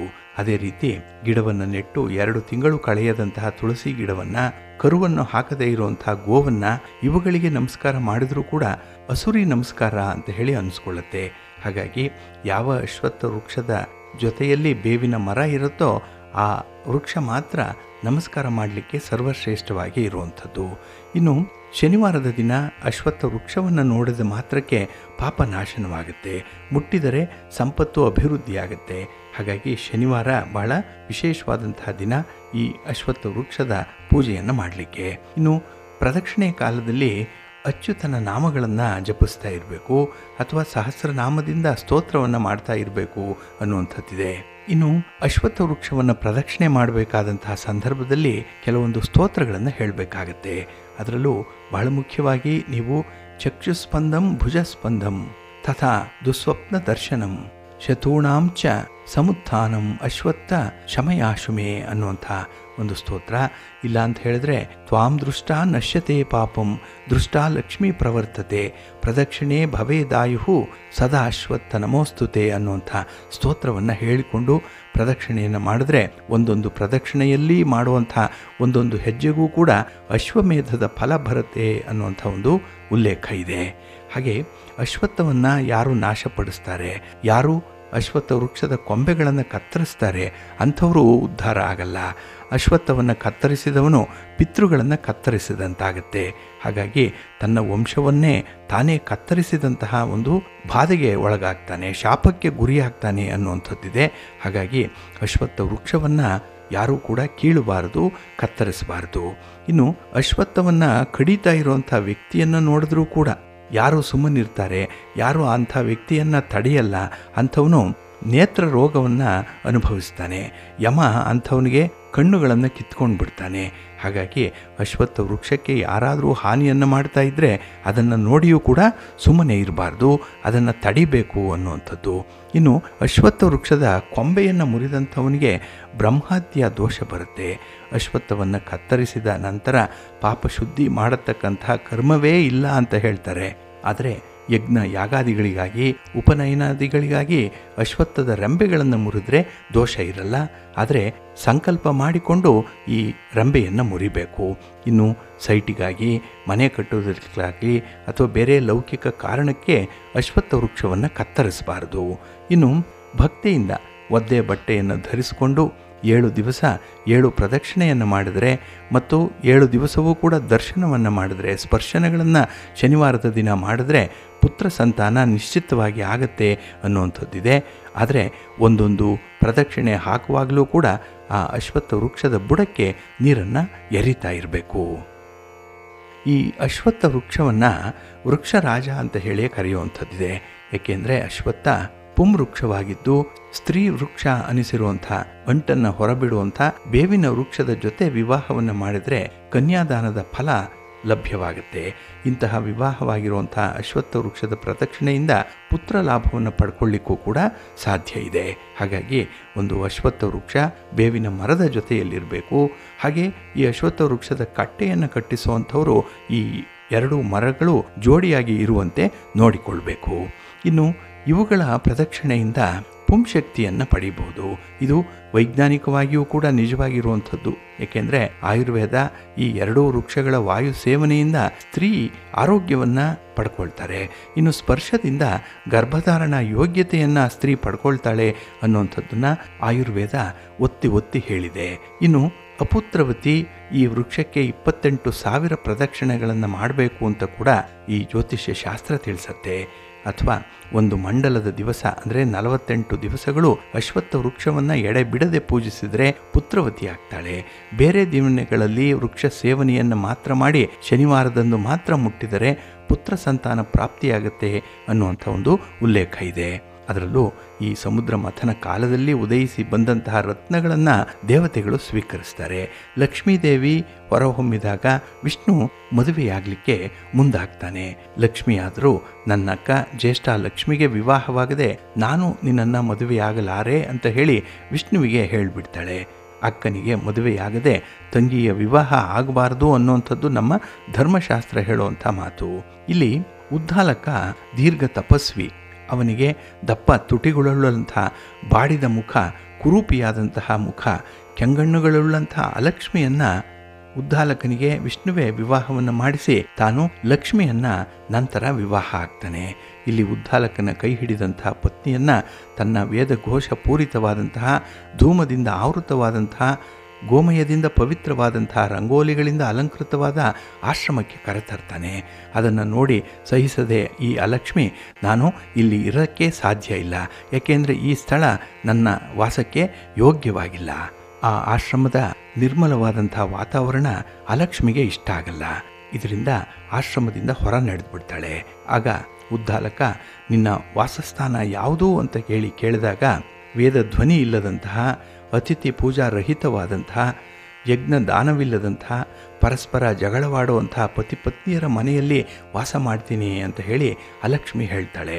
ತಂದೆಯ ಶ್ರಾದ್ದವನ್ನು ಮಾಡದಂತಹ ಮನೆ ನನಗೆ ತುಂಬ ಇಷ್ಟ, ಪರರ ಹೆಂಡತಿಯನ್ನು ಬಯಸುವಂತಹ ಮನೆ ನನಗೆ ಇಷ್ಟ, ಪರದ್ರವ್ಯ ವ್ಯವಹಾರವನ್ನು ಮಾಡುವಂಥವನು, ಜ್ಞಾನವೃದ್ಧರಾದಂತಹ ಅವಮಾನ ಮಾಡುವಂತಹ ಸ್ಥಳ ನನಗೆ ಅತಿಥಿ ಪ್ರಿಯವಾಗಿದೆ, ಅಂತಹ ಸ್ಥಳವನ್ನು ನನಗೆ ಹುಡುಕಿಕೊಡು ಅಂತ ಹೇಳಿ ಅಲಕ್ಷ್ಮಿ ಉದ್ದಾಲಕನಿಗೆ ಕೇಳ್ತಾಳೆ. ಇಲ್ಲಿ ಉದ್ದಾಲಕ ಅಲಕ್ಷ್ಮಿಯನ್ನು ಒಂದು ಅಶ್ವತ್ಥ ವೃಕ್ಷದ ಕೆಳಗೆ ಕುಳ್ಳಿರಿಸಿ, ಈ ಅಶ್ವತ್ಥ ವೃಕ್ಷದ ನೆರಳಿನಲ್ಲಿ ವಿಶ್ರಾಂತಿಯನ್ನು ಪಡ್ಕೊಳ್ತಾ ಇರು, ನಿನಗೆ ಅನುಕೂಲಕರವಾದಂತಹ ಆಶ್ರಮವನ್ನು ನಾನು ಹುಡುಕಿಕೊಂಡು ಬರ್ತೇನೆ ಅಂತ ಹೇಳಿ ಹೊರಟು ಹೋಗ್ತಾನೆ. ಇಲ್ಲಿ ಉದ್ದಾಲಕನನ್ನು ಕಾಯುತ್ತಾ ಕುಳಿತು ಬೇಸತ್ತಂತಹ ಅಲಕ್ಷ್ಮಿ ಅಳಲಿಕ್ಕೆ ಪ್ರಾರಂಭ ಮಾಡ್ತಾಳೆ. ಇವಳು ಅಳುವುದನ್ನು ವೈಕುಂಠದಲ್ಲಿದ್ದಂತಹ ಲಕ್ಷ್ಮಿ ಕೇಳಿಸ್ಕೊಳ್ತಾಳೆ. ಗಂಡನಿಲ್ಲದೆ ಅಳುತ್ತಾ ಇದ್ದಾಳೆ, ನನ್ನ ಮೇಲೆ ಪ್ರೀತಿ ಇದ್ದರೆ ಈಗಲೇ ಹೋಗಿ ಅವಳನ್ನು ಸಮಾಧಾನಪಡಿಸು ಅಂತ ಹೇಳಿ ವಿಷ್ಣುವಿನಲ್ಲಿ ಪ್ರಾರ್ಥನೆಯನ್ನು ಮಾಡಿಕೊಳ್ತಾಳೆ. ಇಲ್ಲಿ ವಿಷ್ಣು ಅಲಕ್ಷ್ಮಿಯನ್ನು ಸಮಾಧಾನ ಮಾಡ್ತಾ, ನನ್ನ ಅಂಶದಿಂದ ಉತ್ಪನ್ನವಾದಂತಹ ಅಶ್ವತ್ಥ ವೃಕ್ಷದಲ್ಲಿ ನೀನು ವಾಸ ಆಗಿರು, ಶನಿವಾರ ಮಾತ್ರ ನಿನ್ನ ತಂಗಿ ಲಕ್ಷ್ಮಿ ಇಲ್ಲಿಗೆ ಬರ್ತಾಳೆ, ಶನಿವಾರ ಲಕ್ಷ್ಮಿ ಅಶ್ವತ್ಥ ವೃಕ್ಷದಲ್ಲಿರೋದ್ರಿಂದ ಅಂದು ಯಾರು ವೃಕ್ಷವನ್ನು ಮುಟ್ಟಿ ಆಲಂಗಿಸಿ ಪೂಜೆ ಮಾಡ್ತಾರೆ ಅಂಥವರಿಗೆ ಸರ್ವಾರ್ಥಗಳು ಇಷ್ಟಾರ್ಥಗಳು ನೆರವೇರುತ್ತೆ ಅಂತ ಹೇಳಿ ವಿಷ್ಣು ಹೇಳ್ತಾನೆ. ಹಾಗೆ ಇತರ ದಿನಗಳಲ್ಲಿ ಜ್ಯೇಷ್ಠಾಲಕ್ಷ್ಮಿ ಅಂದರೆ ಅಲಕ್ಷ್ಮಿ ಈ ವೃಕ್ಷದಲ್ಲಿರೋದ್ರಿಂದ ಆ ವೃಕ್ಷವನ್ನು ಮುಟ್ಟಲಿಕ್ಕೆ ಅನರ್ಹವಾಗುತ್ತೆ. ಆದರೆ ಆ ವೃಕ್ಷವನ್ನು ಮುಟ್ಟದೆ ಕೇವಲ ಪ್ರದಕ್ಷಿಣೆಯನ್ನು ಮಾತ್ರ ಮಾಡಿದ್ರೆ, ಪೂಜೆಯನ್ನು ಮಾತ್ರ ಮಾಡಿದ್ರೆ ಶುಭವನ್ನುಂಟು ಮಾಡುತ್ತೆ ಅನ್ನುವಂಥ ವಿಚಾರವನ್ನು ತಿಳಿಸ್ತಾನೆ. ಹಾಗಾಗಿ ಯಾರು ಅಶ್ವತ್ಥ ವೃಕ್ಷವನ್ನು ದರ್ಶನ ಮಾಡ್ತಾರೋ ಅಂಥವರ ಪಾಪ ಪರಿಹಾರ ಆಗುತ್ತೆ ಮತ್ತು ಸಂಪತ್ತಿನ ವೃದ್ಧಿಯಾಗುತ್ತೆ. ಇನ್ನು ಅಶ್ವತ್ಥ ವೃಕ್ಷವನ್ನು ಪ್ರದಕ್ಷಿಣೆ ಮಾಡೋದರಿಂದ ಆಯುಸ್ಸು ಅಭಿವೃದ್ಧಿಯಾಗುತ್ತೆ ಅನ್ನುವಂಥ ಒಂದು ವಿಚಾರವನ್ನು ವಿಷ್ಣು ತಿಳಿಸ್ತಾನೆ. ಆದರೆ ಅಶ್ವತ್ಥ ಒಂದು ಸಾಮಾನ್ಯ ವೃಕ್ಷ ಅಂತ ಹೇಳಿ ಮೋಹದಿಂದ ತಿಳಿದರೆ ಕೋಟಿ ಬ್ರಹ್ಮಹತ್ಯೆಗಳು ಮುತ್ತಿಕೊಳ್ಳುತ್ತೆ. ಹಾಗಾಗಿ ಇದಕ್ಕೆ ಪ್ರಾಯಶ್ಚಿತ್ತ ಅನ್ನುವಂಥದ್ದು ಇರಲ್ಲ. ಹಾಗಾಗಿ ಅಶ್ವತ್ಥ ವೃಕ್ಷವನ್ನು ಪರಮ ಪವಿತ್ರ ಅಂತ ಹೇಳಿ ಪರಿಗಣಿಸಿ ಅದನ್ನು ಬಹಳ ಶ್ರೇಷ್ಠ ವೃಕ್ಷ ಅಂತ ಹೇಳಿ ತಿಳ್ಕೊಳ್ಬೇಕು. ಹಾಗಾಗಿ ಪ್ರತಿ ಗ್ರಾಮದಲ್ಲೂ ಕೂಡ ಅಶ್ವತ್ಥ ವೃಕ್ಷ ಅನ್ನುವಂಥದ್ದು ಇರುತ್ತೆ, ಅಶ್ವತ್ಥ ಕಟ್ಟೆ ಇರುತ್ತೆ. ಹಿಂದೆ ಅಶ್ವತ್ಥ ಕಟ್ಟೆಯ ಮೇಲೆ ಕುಳಿತು ಪಂಚರು ನ್ಯಾಯ ತೀರ್ಮಾನವನ್ನು ಮಾಡ್ತಾ ಇದ್ದಂಥದ್ದು. ಏಕೆಂದರೆ ಆ ನ್ಯಾಯಕ್ಕೆ ಅವರು ಆಡುವಂಥ ಮಾತುಗಳಿಗೆ ಅಶ್ವತ್ಥ ವೃಕ್ಷವೇ ಸಾಕ್ಷಿಯಾಗಿ ನಿಲ್ತಾ ಇತ್ತು. ಇನ್ನು ಅಶ್ವತ್ಥ ವೃಕ್ಷ ನಮಗೆ ಆಮ್ಲಜನಕವನ್ನು ಕೊಡುವಂಥ ವಿಚಾರ ಗೊತ್ತೇ ಇದೆ. ಹಾಗಾಗಿನೇ ಪ್ರತಿ ಊರಿನಲ್ಲಿ ಗ್ರಾಮದಲ್ಲಿ ಈ ಅಶ್ವತ್ಥ ವೃಕ್ಷ ಇದ್ದೇ ಇರುತ್ತೆ.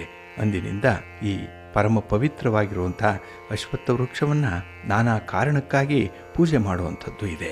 ಹಾಗಾಗಿ ಬಂಧುಗಳೇ, ನೀವು ಕೂಡ ನಿಮ್ಮ ಆಸುಪಾಸಿನಲ್ಲಿರುವಂಥ ಅಶ್ವತ್ಥ ವೃಕ್ಷವನ್ನು ಶನಿವಾರದ ದಿನ ಮುಟ್ಟಿ ಪ್ರದಕ್ಷಿಣೆ ಮಾಡಿ.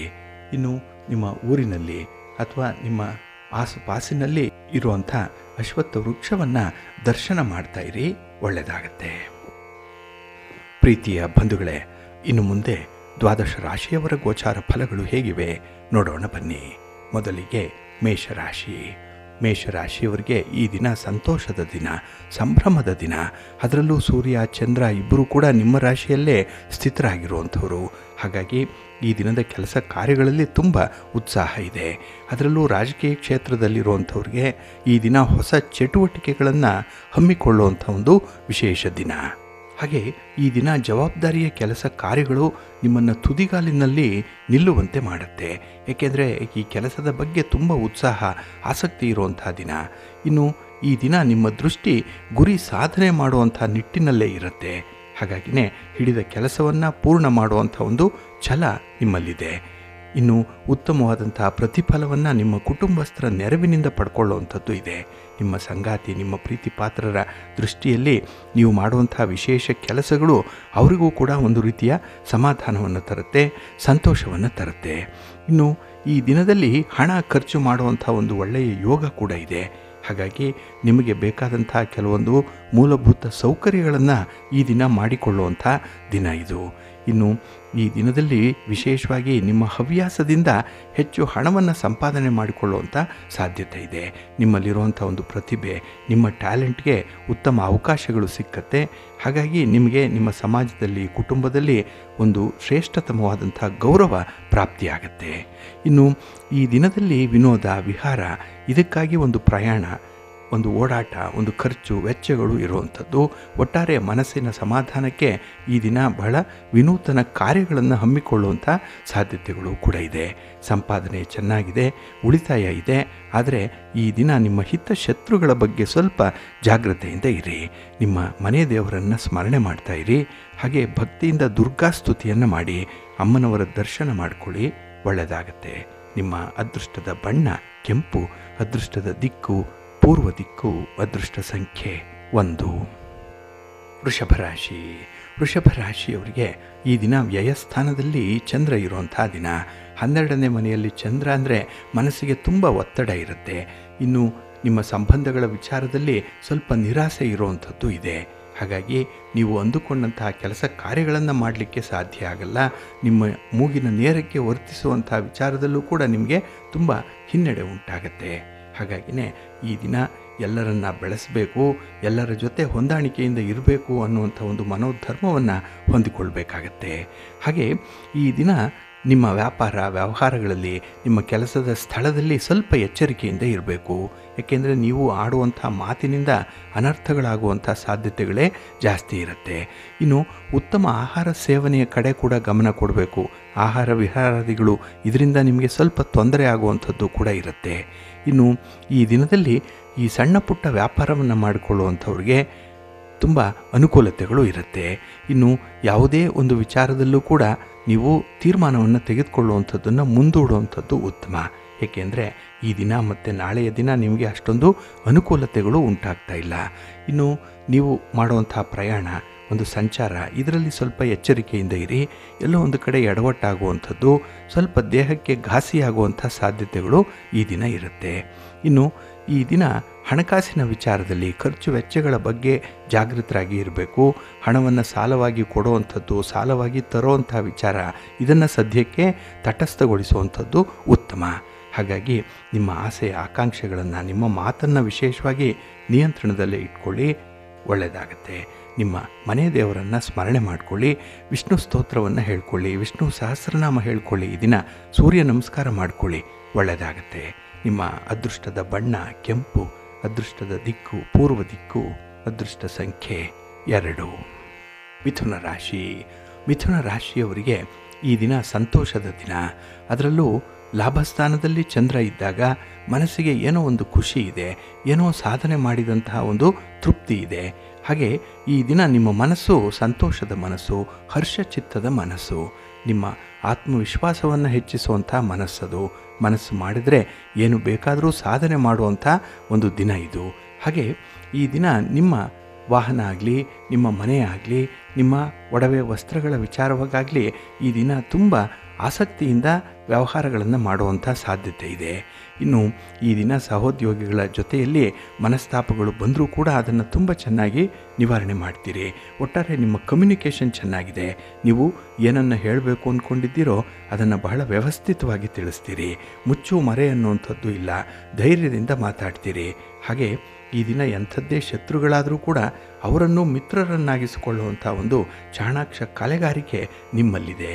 ಹಾಗಾಗಿನೇ ನಿಮ್ಮ ಮಾತಿನಿಂದ ಬೇರೆಯವರನ್ನು ಮೋಡಿ ಮಾಡುವಂಥದ್ದು, ಮೆಸ್ಮರೈಸ್ ಮಾಡುವಂಥದ್ದು, ಹಾಗೆ ನಿಮ್ಮ ಕೆಲಸಕ್ಕೆ ಅವರ ಸಹಕಾರವನ್ನು ಪಡ್ಕೊಳ್ಳುವಂಥ ರೀತಿ ಕೂಡ ಬಹಳ ಅದ್ಭುತವಾಗಿರುತ್ತೆ. ಕಲ್ಲನ್ನು ಕೂಡ ಮಾತಾಡಿಸ್ತೀರಿ, ಅಂಥ ಒಂದು ಚೈತನ್ಯ ಇದೆ, ಅಂಥ ಒಂದು ಪ್ರತಿಭೆ ಈ ದಿನ ನಿಮ್ಮಲ್ಲಿ ಕಾಣಿಸುತ್ತೆ. ಹಾಗೆ ಈ ದಿನ ಕೆಲವು ನೆಂಟರಿಷ್ಟರು ನಿಮಗೆ ತೊಂದರೆಯನ್ನು ಉಂಟು ಮಾಡುವಂಥ ಸಾಧ್ಯತೆ ಇರುತ್ತೆ. ಅದಕ್ಕಾಗಿ ಅವರು ಕಾಯ್ತಾ ಇದ್ದಾರೆ. ನೀವು ಎಲ್ಲಿ ಎಡವಿ ಬೀಳ್ತೀರೋ ಅಲ್ಲಿ ಅವರು ಅಡ್ವಾಂಟೇಜ್ ತೆಗೆದುಕೊಳ್ಳುವಂಥ ಸಾಧ್ಯತೆ ಇರುತ್ತೆ. ಸ್ವಲ್ಪ ಜಾಗ್ರತೆ. ಹಾಗೆ ಈ ದಿನ ನಿಮ್ಮ ಆರೋಗ್ಯದ ಕಡೆ ಸ್ವಲ್ಪ ಗಮನ ಕೊಡಿ.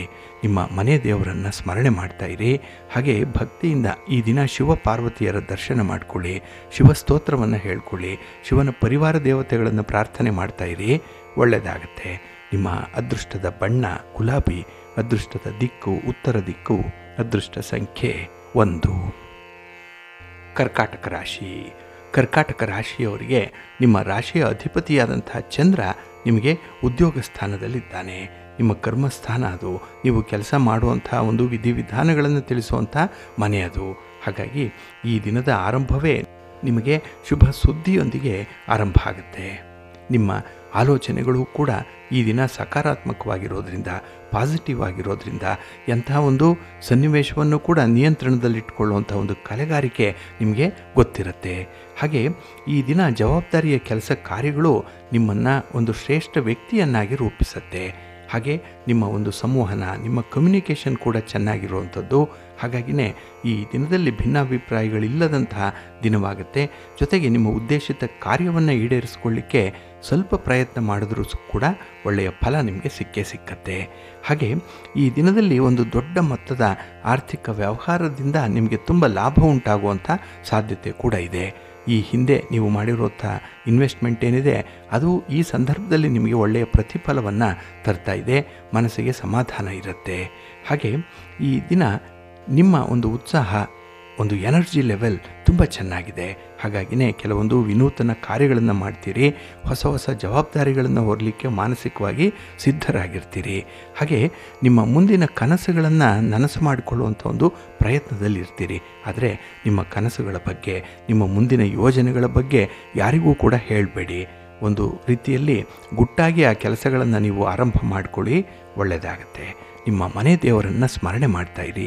ಹಾಗೆ ಭಕ್ತಿಯಿಂದ ಆಂಜನೇಯ ಸ್ತೋತ್ರವನ್ನು ಹೇಳ್ಕೊಳ್ಳಿ, ಹನುಮಾನ್ ಚಾಲೀಸನ್ನು ಹೇಳಿ, ಒಳ್ಳೆಯದಾಗತ್ತೆ. ನಿಮ್ಮ ಅದೃಷ್ಟದ ಬಣ್ಣ ಕೇಸರಿ, ಅದೃಷ್ಟದ ದಿಕ್ಕು ಪೂರ್ವ ದಿಕ್ಕು, ಅದೃಷ್ಟ ಸಂಖ್ಯೆ 1. ಸಿಂಹರಾಶಿ.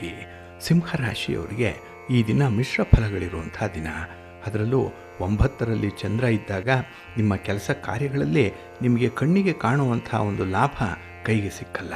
ಹಾಗಾಗಿನೇ ಈ ದಿನದ ಒಂದು ಕೆಲಸದಲ್ಲಿ, ನಿಮ್ಮ ಶ್ರಮದಲ್ಲಿ ಸ್ವಲ್ಪ ನಿರಾಸೆ ಉಂಟಾಗುವಂಥ ಸಾಧ್ಯತೆ ಇದೆ. ಹಾಗೆ ಈ ದಿನ ಕೆಲಸಕ್ಕೆ ಬಾರದಂಥ ವ್ಯಕ್ತಿಯೂ ಕೂಡ ನಿಮ್ಮನ್ನು ಪ್ರಶ್ನೆ ಮಾಡುವಂಥದ್ದು ಇದೆ. ಹಾಗಾಗಿ ಈ ದಿನ ಸಾರ್ವಜನಿಕವಾಗಿ ಸ್ವಲ್ಪ ಅವಮಾನವನ್ನು ಎದುರಿಸುವಂಥ ಸಾಧ್ಯತೆಗಳು ಇರುತ್ತೆ. ಹಾಗಾಗಿ ಯಾವುದೇ ವ್ಯಕ್ತಿಯ ಜೊತೆಯಲ್ಲಿ ಯಾವುದೇ ರೀತಿಯ ವಾದ ವಿವಾದಕ್ಕೆ ಇಳಿಬೇಡಿ. ಹಾಗೆ ಈ ತಪ್ಪು ಅಭಿಪ್ರಾಯಗಳು ಬಂದಾಗ ಆದಷ್ಟು ಮಧುರವಾದ ಮಾತಿನಿಂದ ಅದನ್ನು ತಿಳಿಗೊಳಿಸುವಂಥ ಒಂದು ಪ್ರಯತ್ನವನ್ನು ಮಾಡಿ. ಇನ್ನು ಮನೆಯ ಒಳಗೆ, ಮನೆಯ ಹೊರಗೆ ಈ ದಿನ ನಿಮಗೆ ತುಂಬ ಒತ್ತಡಗಳಿರುವಂಥ ದಿನ. ನಿಮ್ಮ ಯಾವುದೇ ಅಭಿಪ್ರಾಯಕ್ಕೂ ಕೂಡ ಮನ್ನಣೆ ಇಲ್ಲ. ನಿಮ್ಮ ಗುರಿಯನ್ನು ತಲುಪುವಂಥ ನಿಟ್ಟಿನಲ್ಲಿ ನಿಮ್ಮ ಪ್ರಯತ್ನಕ್ಕೆ ತಣ್ಣೀರೆರಚುವಂಥವರೇ ತುಂಬ ಜನ ಇದ್ದಾರೆ. ಹಾಗಾಗಿನೇ ಈ ದಿನ ಎಲ್ಲ ವಿಚಾರಗಳಿಂದ ತಟಸ್ಥರಾಗಿ ಉಳಿಯುವಂಥದ್ದೇ ಕ್ಷೇಮ. ಇನ್ನು ದೂರದ ಪ್ರಯಾಣದಲ್ಲೂ ಕೂಡ ಪೂರ್ವ ಸಿದ್ಧತೆ ಸಾಕಷ್ಟು ರೀತಿಯಲ್ಲಿ ಆಗಬೇಕಾಗತ್ತೆ. ಹಾಗೆ ಈ ದಿನದಲ್ಲಿ ವಾಹನ ಚಾಲನೆ ಮಾಡುವಂತಹ ಸಂದರ್ಭದಲ್ಲಿ ಸ್ವಲ್ಪ ಎಚ್ಚರಿಕೆ ಇರಲಿ. ಜೊತೆಗೆ ಸಹೋದ್ಯೋಗಿಗಳ ಜೊತೆಯಲ್ಲಿ ಈ ದಿನ ಯಾವುದೇ ಹಣಕಾಸಿನ ವ್ಯವಹಾರವನ್ನು ಮಾಡಲಿಕ್ಕೆ ಹೋಗಬೇಡಿ. ಇನ್ನು ನಿಮ್ಮ ಶಾಂತ ಸ್ವಭಾವದಿಂದ ಎಲ್ಲವನ್ನು ನಿಭಾಯಿಸುವಂಥದ್ದು ತುಂಬ ಒಳ್ಳೆಯದು. ಆದರೆ ನಿಮ್ಮ ಕೋಪವನ್ನು ಈ ದಿನ ಸ್ವಲ್ಪ ನಿಯಂತ್ರಣ ಮಾಡಿಕೊಳ್ಬೇಕಾಗತ್ತೆ. ಹಾಗೆ ಈ ದಿನ ಯಾವುದೇ ರೀತಿಯ ಹೊಸ ಕೆಲಸಗಳನ್ನು ಮಾಡುವಂಥದ್ದು ಬೇಡ. ಏಕೆಂದರೆ ನಿಮ್ಮ ಹೊಸ ಯೋಜನೆಗಳು ಅಷ್ಟೊಂದು ಫಲಕಾರಿಯಾಗಿರಲ್ಲ. ಹಾಕಿದ ಬಂಡವಾಳ ವಾಪಸ್ಸು ಬರಲ್ಲ. ಹಾಗಾಗಿ ಸ್ವಲ್ಪ ಜಾಗ್ರತೆ. ನಿಮ್ಮ ಇಷ್ಟ ದೇವರನ್ನು ಆರಾಧನೆ ಮಾಡ್ತಾ ಇರಿ. ಗಣಪತಿಯನ್ನು ಪ್ರಾರ್ಥನೆ ಮಾಡ್ಕೊಳ್ಳಿ, ಗಣಪತಿಯ ಸ್ತೋತ್ರವನ್ನು ಹೇಳ್ಕೊಳ್ಳಿ, ಒಳ್ಳೆಯದಾಗತ್ತೆ. ನಿಮ್ಮ ಅದೃಷ್ಟದ ಬಣ್ಣ ಗುಲಾಬಿ, ಅದೃಷ್ಟದ ದಿಕ್ಕು ಪೂರ್ವ ದಿಕ್ಕು, ಅದೃಷ್ಟ ಸಂಖ್ಯೆ 1. ಕನ್ಯಾ ರಾಶಿ. ಕನ್ಯಾ ರಾಶಿಯವರಿಗೆ ಈ ದಿನ ಅಷ್ಟಮದಲ್ಲಿ ಚಂದ್ರ ಇರುವಂಥ ದಿನ.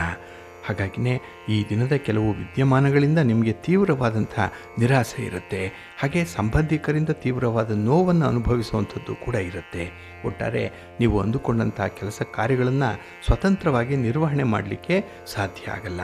ಯಾರದ್ದೋ ಒಂದು ನಿಯಂತ್ರಣ ನಿಮ್ಮ ಮೇಲೆ ಇದ್ದೇ ಇರುತ್ತೆ. ಹಾಗೆ ಈ ದಿನದ ಕೆಲಸ ಕಾರ್ಯಗಳಲ್ಲಿ ನಿಮ್ಮ ಸಹೋದ್ಯೋಗಿಗಳ ಬೆಂಬಲ ಕೂಡ ಅಷ್ಟಕ್ಕಷ್ಟೇ. ನಿಮ್ಮ ಮೇಲಧಿಕಾರಿಗಳ ಮಾರ್ಗದರ್ಶನ ಕೂಡ ಈ ದಿನ ನಿಮಗೆ ಸ್ಪಷ್ಟವಾಗಿ ತಿಳಿಯಲ್ಲ. ಎಲ್ಲವೂ ಕೂಡ ಅಸ್ಪಷ್ಟವಾಗಿರುವಾಗ ಕೆಲಸವನ್ನು ಮಾಡಲಿಕ್ಕೆ ತುಂಬ ಬೇಸರ ಇರುವಂಥ ಸಂದರ್ಭಗಳಿದೆ. ಹಾಗೆ ನಿಮ್ಮ ಕುಟುಂಬದಲ್ಲೂ ಕೂಡ ಈ ದಿನ ಮನಸ್ತಾಪಗಳಾಗುತ್ತೆ, ಜಗಳಗಳಾಗುವಂಥ ಸಂಭವ ತುಂಬ ಇದೆ. ಸ್ವಲ್ಪ ಜಾಗ್ರತೆ. ಇನ್ನು ಈ ದಿನ ಕುಟುಂಬದಲ್ಲಿ ವಾದ ವಿವಾದಗಳಿಗೆ ನೀವು ಭಾಗಿಯಾದರೂ ಕೂಡ ಅದಕ್ಕೆ ತಲೆಗೆ ಕೆಡಿಸ್ಕೊಳ್ಬೇಡಿ.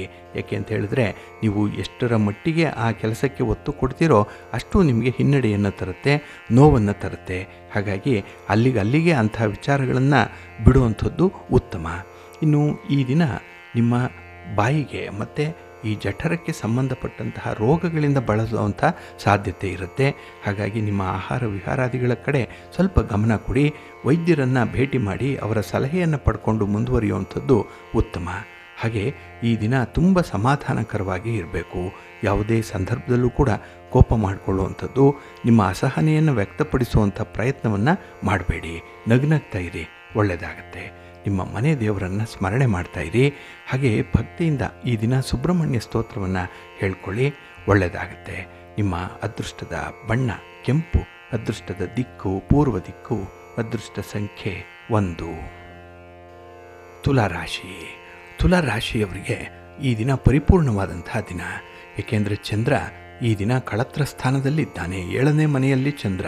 ಹಾಗಾಗಿ ನಿಮ್ಮ ಪ್ರೀತಿಯ ಜೀವನ ಈ ದಿನ ಹೂವಿನಂತೆ ಅರಳುವಂಥದ್ದು. ಆದರೆ ಹೂವು ಹೆಚ್ಚು ಹೊತ್ತು ಇದ್ದರೂ ಕೂಡ ಬಾಡಿ ಹೋಗುತ್ತೆ.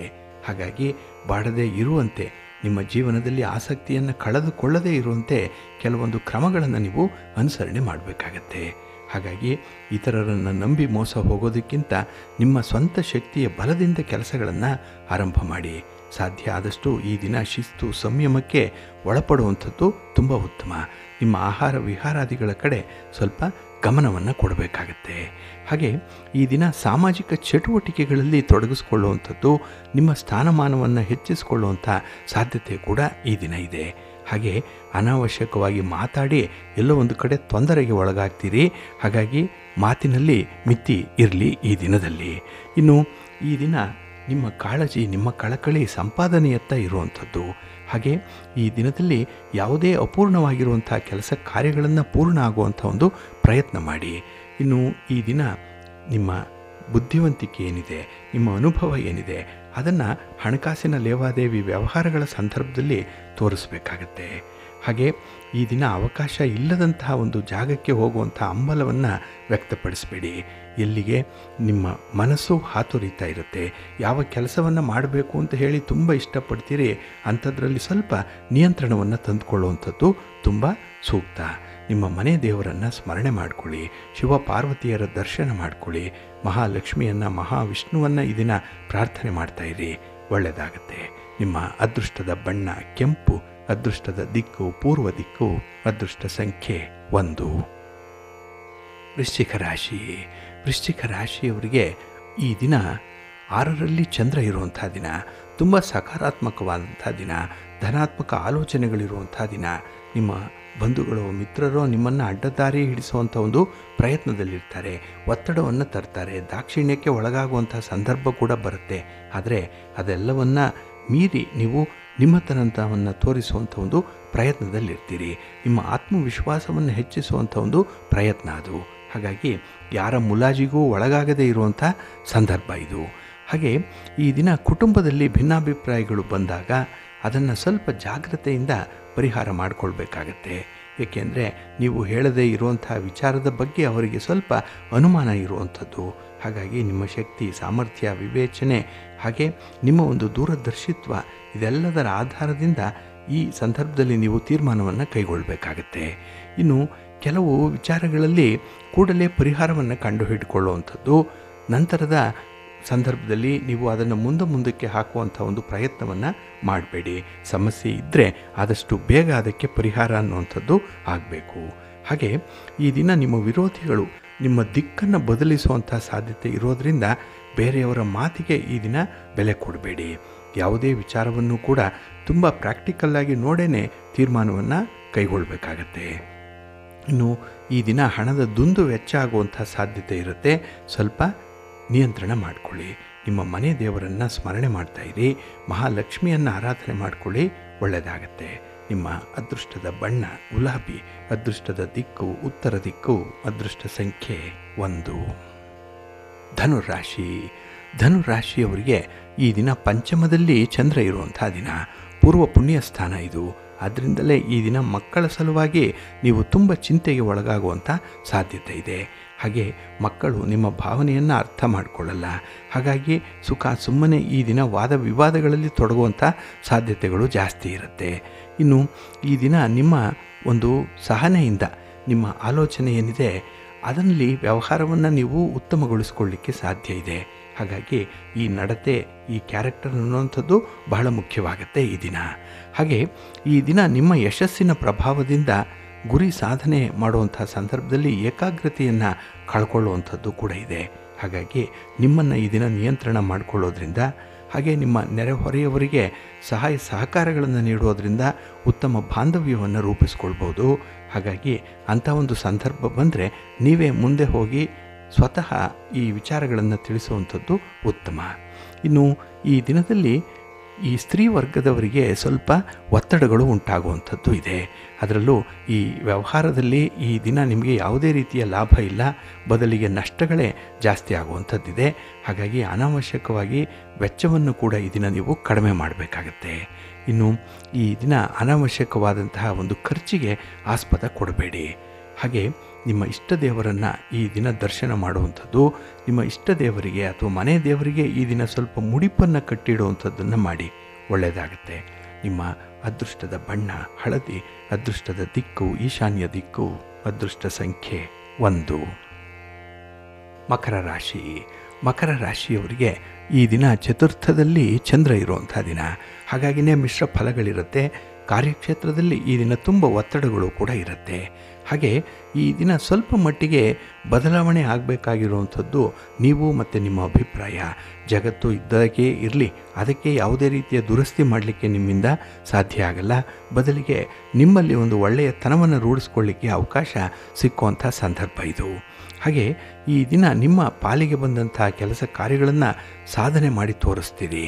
ಹಾಗೆ ಈ ದಿನ ಒಂದು ಪ್ರಲೋಭನೆಗಳಿಂದ ದೂರ ಇರುವಂಥದ್ದು, ಅಂದರೆ ಯಾವುದೋ ಒಂದು ಆಸೆ ಆಕಾಂಕ್ಷೆ ಅದೃಶ್ಯ ವ್ಯಕ್ತಿ ನಿಮ್ಮನ್ನು ಸೆಳೆಯುವಂಥ ಸಾಧ್ಯತೆ ಇರುತ್ತೆ. ಸ್ವಲ್ಪ ಜಾಗ್ರತೆ.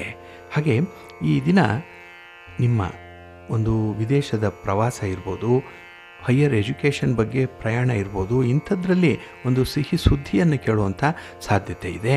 ಹಾಗಾಗಿ ವಿದ್ಯಾರ್ಥಿಗಳಿಗೆ ಶಿಕ್ಷಣ ಕ್ಷೇತ್ರದಲ್ಲಿರುವಂಥವ್ರಿಗೆ ಈ ದಿನ ಅತ್ಯುತ್ತಮವಾದಂಥ ದಿನ, ಒಳ್ಳೆಯ ಲಾಭ ಉಂಟಾಗುವಂಥ ದಿನ ಇದು. ಹಾಗೆ ಈ ದಿನ ಸಂಬಂಧಗಳನ್ನು ನವೀಕರಣ ಮಾಡಿಕೊಳ್ಳಿಕ್ಕೂ ಕೂಡ ಅವಕಾಶಗಳಿದೆ.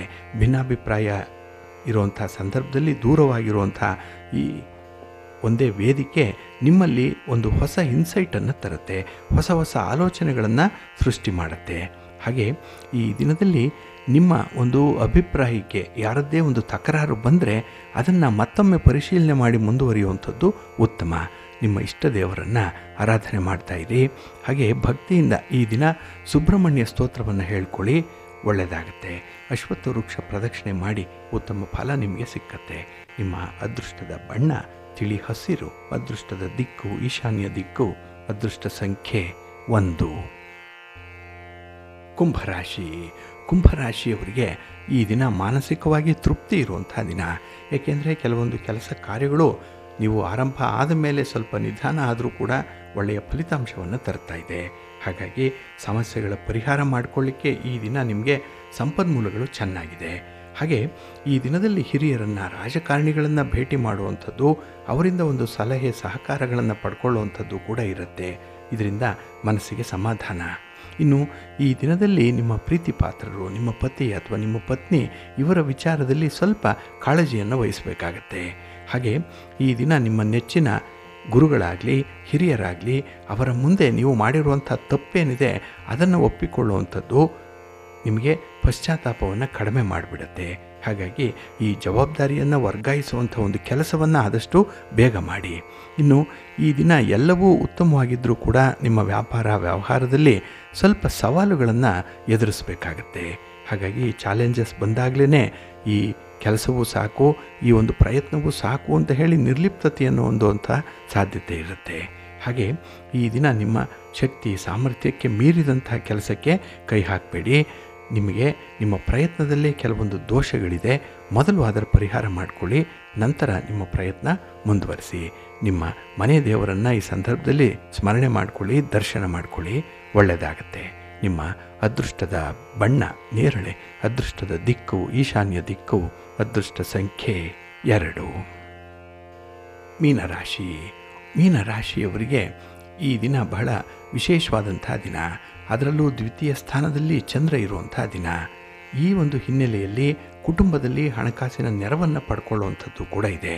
ಹಾಗೆ ಈ ದಿನ ಪತಿ ಪತ್ನಿಯರ ಮಧ್ಯದಲ್ಲಿ ಒಂದು ಭಿನ್ನಾಭಿಪ್ರಾಯ ಬರುವಂಥದ್ದು.